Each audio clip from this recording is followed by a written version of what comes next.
Ananta is a stupid name for a game, and I couldn't care less whether this game goes well or not. However, when the discussion surrounding its quote-unquote copying, that is where I got interested. There's no denying, when you place it side by side, that the animations are clearly the same, or at least extremely close to being the same thing. Not that it really matters. It's not like these concepts came from the respective games as well. As a smart man once said, good artists copy, great artists steal. Yet, a lot of people don't seem to realize that Ananta isn't from some random Asian studio ripping off Spider-Man or Uncharted in secret. All three IPs belong to Sony, which means shared tech, shared know-how, even shared devs are possible to be jumping in and out between projects. It's not as black and white as people might want it to be. And just to toss something into the mix, as a complement to the issue and of curiosity, if you look back at the early 2000s, you have one of the most intriguing lawsuits in gaming history. Crazy Taxi versus Simpsons Road Rage.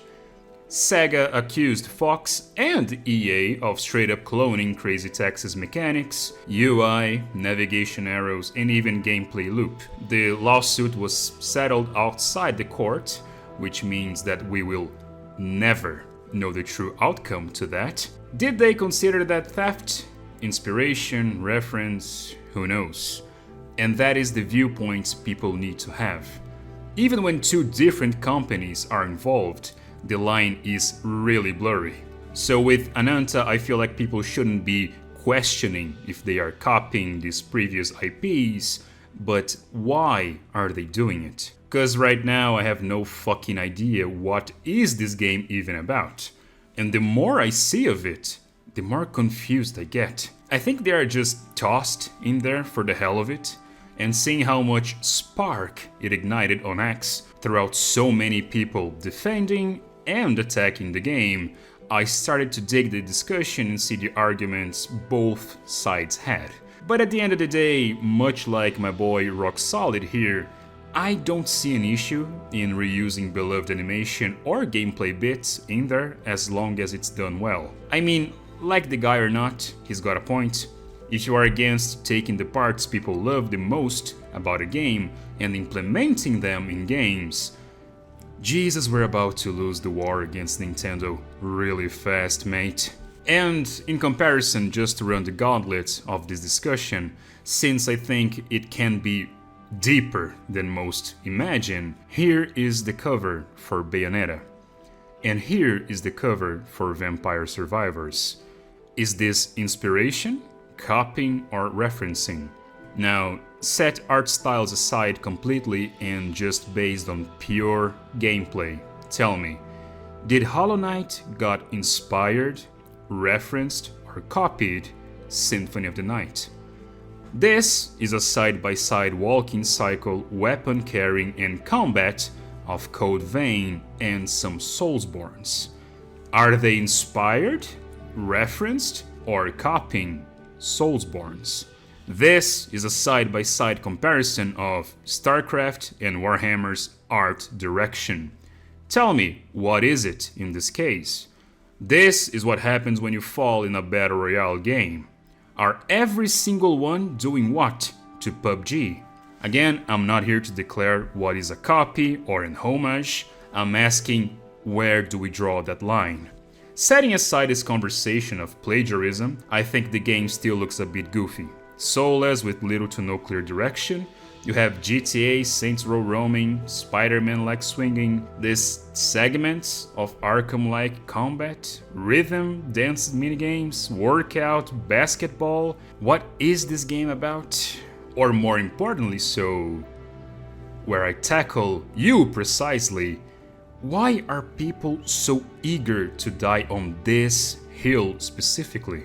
It reminds me a lot of the Genshin controversy all those years ago, claiming so viciously the comparison to Breath of the Wild.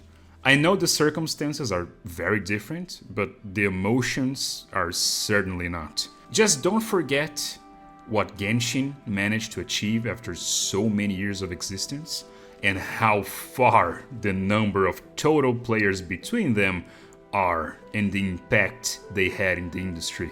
However, just as a closing argument to this quick video, I began to question what should be considered untouchable due to copyright. Let's say a character randomly busted out claws between his knuckles. Should they be sued by Marvel? Then we cannot use that asset like ever? Is it something only Wolverine can do? If a character web swings, should the studio also be sued by Marvel? Again, this is such a thin line to have. An art piece cannot have lightsabers or energy swords, otherwise they are copying Star Wars. How many more helmets can we create in media before either Halo, Mass Effect, or any sci-fi media sues them for it? The main discussion is one of animation, but I can see it being stretched out to the matter of what I'm talking about. And that's a scary thought to have. Again, I don't have the answers, nor I want to be the guy to dictate the right from wrong. But this is yet again another layered version of the Palworld versus Nintendo lawsuit. The more we overcomplicate things, the more ammo we give them to dictate what you can or can't do. You don't want to give money to this random Asian game, that's your call. I will most likely never play this game as well, but it doesn't bother me that these assets are being reused.